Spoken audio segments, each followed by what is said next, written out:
ओम श्री कृष्णाभ्याय नमो नमः। ओम श्री कृष्ण गोविंदाय नमो नमः। ओम श्री कृष्ण माधवाय नमो नमः। अभी हमारा षष्ठम अध्याय आरंभ हुआ है श्रीमद् भगवत गीता में। हम आगे बढ़ते हैं। आज शुक्रवार है, षष्ठी तिथि है, श्राद्ध मास की, अश्विन मास चल रहा है और षष्ठी तिथि है। भगवान की इसी प्रकार से अनुकंपा आपकी सदा निमित्त बनी रहे और आपके घर में सुख शांति समृद्धि निमित्त बनी रहे, ऐसी मेरी प्रभु से, ऐसी मेरी माता से प्रार्थना है। अर्जुन और श्री कृष्ण के माध्यम से हमें ये ज्ञान प्राप्त हो रहा है कि हमें जीवन में क्या करना चाहिए, क्या नहीं करना चाहिए, क्या उचित है, क्या अनुचित है, भक्ति क्या है, साधु क्या है, योगी क्या है, इस सब का हमको ज्ञान प्राप्त हो रहा है। निमित्त योगी की पराकाष्ठा इन परिभाषा भ्रमित मात्र होकर सभी लोग जो है भ्रमित हो रहे हैं और कुमार्ग पर चलना आरंभ कर दिया है। मेरे आपके सम्मुख प्रकट होने का, आपके सम्मुख आने का सिर्फ एक प्रमुख कारण है, वो है सनातन धर्म संस्कृति का प्रवाह और सबको इसके साथ जोड़ने का एकमात्र उपाय, क्योंकि सनातन धर्म ही है जो हमें सद्मार्ग पर लेके जाता है और हमको ये ज्ञान देता है कि क्या उचित है, क्या अनुचित है, किस मार्ग पर हमको चलना चाहिए। मनुष्य देह सिर्फ और सिर्फ भोजन, शयन और व्यापार के लिए नहीं है। मनुष्य देह अपितु मनुष्य देह का आगमन भगवान ने आपके और मेरे ऊपर बहुत बड़ा उपकार किया है, अपनी कृपा और अनुकंपा का आशीर्वाद प्रदान किया है। हम सभी को चाहिए कि शरीर को माध्यम बनाकर सद्मार्ग पर चल सके और लोगों को भी इसमें जोड़ सके। ये हमारा शरीर का, ये मनुष्य देह का दायित्व होना चाहिए। कुछ लोगों को इस शरीर से प्रेम हो जाता है।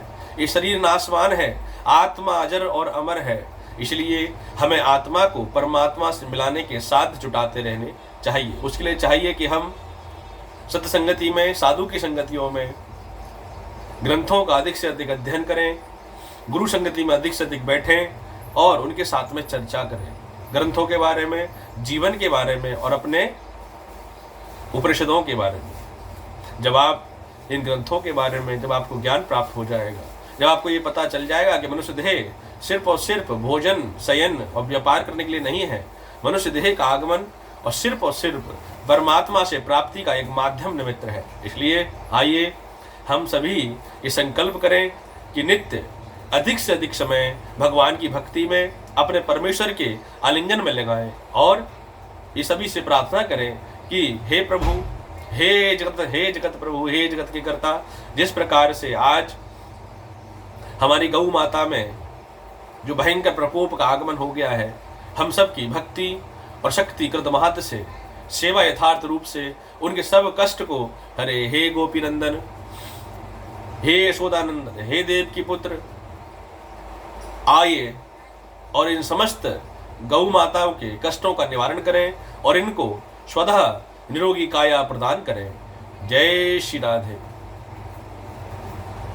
शुचो देशे प्रतिष्ठाय स्तनमात्ममात्मनः नात्र दक्षन्ति नातीचम चेलन्यानन सात्र सोतरम। शुद्ध भूमि में जिसके ऊपर क्रमशः कृषा, मृगशाला और वस्त्र बिछे हैं, जो ना बहुत ऊंचा है ना बहुत नीचा है, ऐसे अपने आसन को स्थिर करके, स्थापन करके करें। नित्य कहा जाता है कि आसन निमित्त पूजन इत्यादि हमेशा से आसन जमीन पर होना चाहिए, सद्मार्ग पर अर्थात अधरूप में नहीं होना चाहिए। कहा जाता है कि जब आप जमीन से जुड़े रहते हैं तो आपकी ज्ञान का अर्वितक आगमन बना रहता है। तत्रिकार्गम्बना कृत्वा यतचित्रानचितंत्र क्रियः उपशस्व वाशेनभ्यम शुद्रयोगाममादविश्वते। उस आसन पर बैठकर चित्त और इंद्रियों की क्रियाओं को बस में रखते हुए मन को एकाग्र करके अंतःकरण की शुद्धि के लिए योग का अभ्यास करें। और हम सभी को चाहिए, लोग कहते हैं कि महाराज एक आपसे प्रश्न है। क्या प्रश्न है? कि भगवान की भक्ति तो बहुत करता हूं लेकिन क्रोध हृदय से नहीं जाता, इसका क्या उपाय है? मन चंचल रहता है, मन एक जगह स्थिर नहीं रहता।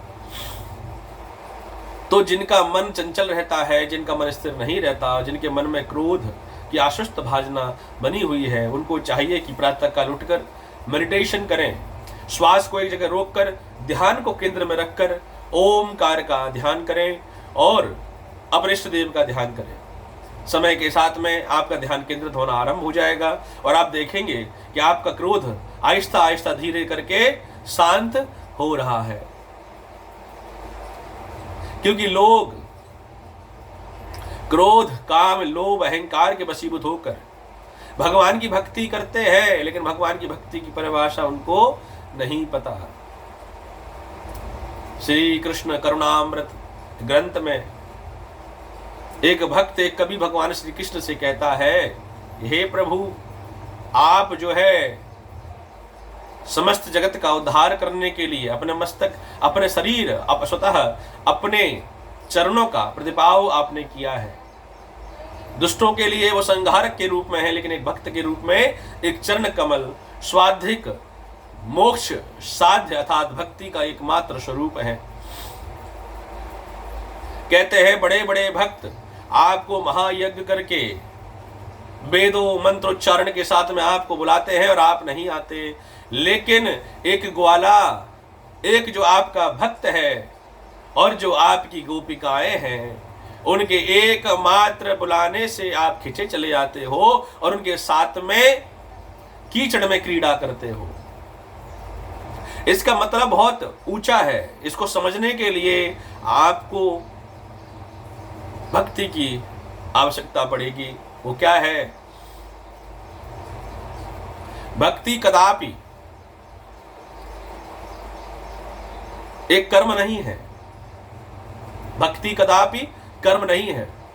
जो कर्म से परे है, जो सात्विक प्रतिभाव से परे है, जिसने अपनी इंद्रियों को वश में कर रखा है। 5 काम इंद्रियां हैं, 5 ज्ञानेंद्रियां हैं, एक है मन। और हृदय जिसका खाली है, हृदय खाली मतलब कि जिसमें न काम है, न लोभ है, न घृणा है, न ईर्ष्या है, न संताप है, न कुपताप है। ऐसे जब 5 तंतु जब आपके हृदय में नहीं रहेंगे तो भगवान का आपके हृदय में आगमन हो जाता है। जब तक आपके हृदय रूपी मकान में ये 5 तत्व रूपी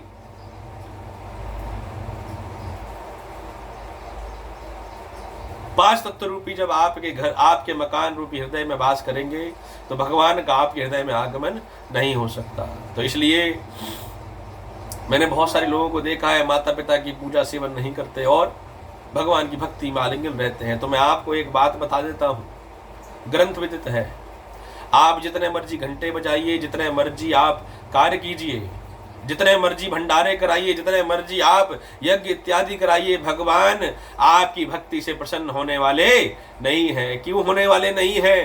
क्योंकि जो माता पिता की सेवा नहीं कर सकता उसको भगवान की भक्ति प्राप्त नहीं हो सकती। इसलिए सबसे प्रथम अपनी माता पिता की सेवा, द्वितीय स्थान पर अपने गुरु की सेवा, तृतीय स्थान पर अपने देवताओं की सेवा आती है। गुरु गोविंद दो खड़े, काके लागू पाए, अरे बलिहारी मोए जरा दियो बताए। बलिहारी से कहता है एक शिष्य कि गुरु और गोविंद दोनों मेरे पास खड़े हैं, किसके सबसे पहले पैग लगूंगा? बलिहारी मोए दियो, किसके कि सबसे पहले किसके चरण छूं?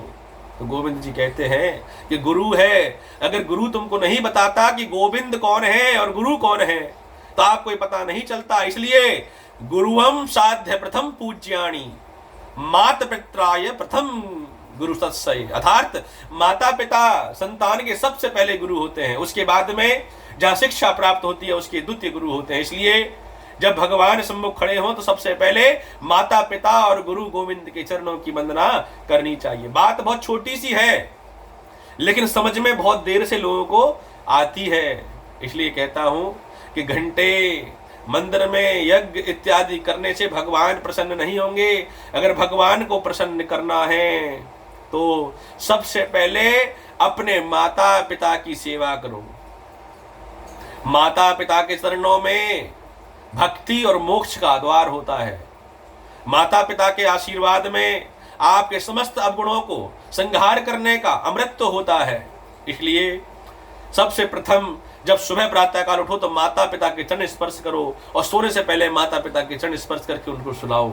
जो प्रेम और भाव भक्ति जो प्राप्त होगी, इसका आनंद न किसी पुराण में मिलता है, न किसी भक्ति मिलता है। इसलिए मातृ पितृस्य प्रथम पूज्य नित साधयम तकरिष्यामि कृत साधयम न कर्मा था प्रतिभावम विभक्तते। अर्थात आइए हम सब ये संकल्प करें कि हमारे घर में माता पिता, बड़े भाई बहन, बड़े चाचा ताऊ, परिवार में बड़े मुखिया, बड़े बाबा, परदादा, दादा, जितने भी आपके घर में स्थानित रहे, प्रातः काल में उठकर सबसे पहले उनका आप आशीर्वाद प्राप्त करें। फिर देखिए जैसे जैसे समय बीतेगा आपको क्या आनंद की अनुभूति होगी। मेरे चैनल पे आकर कमेंट जरूर कीजिएगा कि गुरु कि आपने जो बात बताई थी माता पिता के चरण छूते हमें कोई लाभ प्राप्त नहीं हुआ है। तो लेकिन मैं आपको एक बात कहता हूं, जो भक्ति, जो प्रेम किसी लाभ से किया जाए वो प्रेम नहीं होता, वो छल होता है। तो इसलिए भगवान की, अपने माता पिता की, अपने गुरु देवताओं की आप निश्चल, निष्काम और निस्वार्थ भक्ति करें, निस्वार्थ सेवा करें। आपके माता पिता के पास में असंख्य धन क्यों ना हो, लेकिन माता पिता की सेवा आप इस प्रकार से करें मानो जैसे स्वर्ग से साक्षात नारायण भगवान उनके रूप में आगमनित हो गया हो। इसलिए मेरा आप सभी से यह अनुग्रह है, ये मेरी प्रार्थना है कि अपने माता पिता की सेवा करें। मेरा इसमें कोई स्वार्थ नहीं है जो मैं आपसे ये बातें कर रहा हूं, लेकिन मैं देखता हूं कि बहुत सारे लोग हैं जो स्वतः डेली नित्य भगवान की भक्ति करते हैं, लोटा छोड़ने मंदिर में जाते हैं, लेकिन मैंने बहुत सारे लोगों को देखा है कि घर में अपने माता पिता से अपशब्द कहते हैं। तो मेरा उन सभी लोगों को ये सिर्फ से प्रमुख बात है, उन सबसे प्रार्थना करता हूँ, रिक्वेस्ट करता हूँ कि सबसे पहले अपने घर से, अपने माता पिता की सेवा से आरंभ करो। भगवान की भक्ति आपके घर में है। प्रथम पूज्य गणेश जी महाराज जब कैलाश पर्वत पर जब प्रतिप्रता चल रही थी कि सबसे प्रथम पूज्य कौन रहेगा, तो उन्होंने कहा कि जो ब्रह्मांड की सबसे पहले परिक्रमा करेगा और सबसे पहले वो प्रथम पूज्य कहलाएगा। गणेश जी ने कहा कि माता पिता से बड़ा कोई और नहीं है पूरे ब्रह्मांड में। स्वामी कार्तिकी जी ने अपना मयूर उठाया और वो ब्रह्मांड की यात्रा करने चले गए, और श्री गणेश जी महाराज ने अपने माता पिता को दंडवत करके प्रणाम किया और उनकी परिक्रमा लगाई और उनकी गोदी में जाकर बैठ गए। सभी देवी देवताओं ने उनकी स्तुति की। प्रथम पूज्य गणेशाय रूपम प्रदसादयते प्रसादयम प्रदक्षते गुरु साध्य मातो पितृयोष। अर्थात माता पिता से बड़ा ब्रह्मांड में कोई और देवता नहीं है। इसलिए आइए सबसे पहले अपने माता पिता की सेवा करें, उसके बाद में मंदिर चार धाम की यात्रा के बारे में सोचें।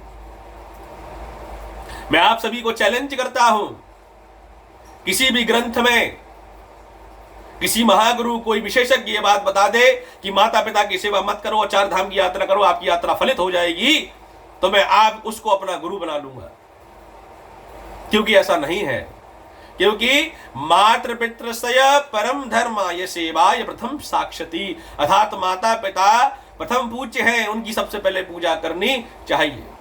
आज का जो मेरा विषय है वो यही था कि मेरा कोई और भाव नहीं है, मुझे कोई उपाधि, कोई प्रसिद्ध नहीं होना है। मैं तो सिर्फ एक छोटी सी कोशिश कर रहा हूं कि अधिक से अधिक लोगों को सनातन संस्कृति के साथ में जोड़ सकूं। सबसे प्राचीन सनातन संस्कृति जब कल्प का आरंभ हुआ था तो हमारे सनातन संस्कृति का प्रद्युमन हुआ था। इसलिए सनातन संस्कृति के अपने ग्रंथ उपनिषदों के बारे में सुने, पढ़े और भ्रमित ना हो। अपने माता पिता, अपने गुरुजनों की सेवा करें और देखें कि आपके जीवन में सदा मंगल और शिव और सिर्फ मंगल ही मंगल होगा। ओम श्री कृष्ण देव, ओम श्री कृष्ण माधवाय, ओम प्रदसाधयते कर्माधयतम। श्रीमद् भगवद गीता का 6वां अध्याय आगे हम कल करेंगे।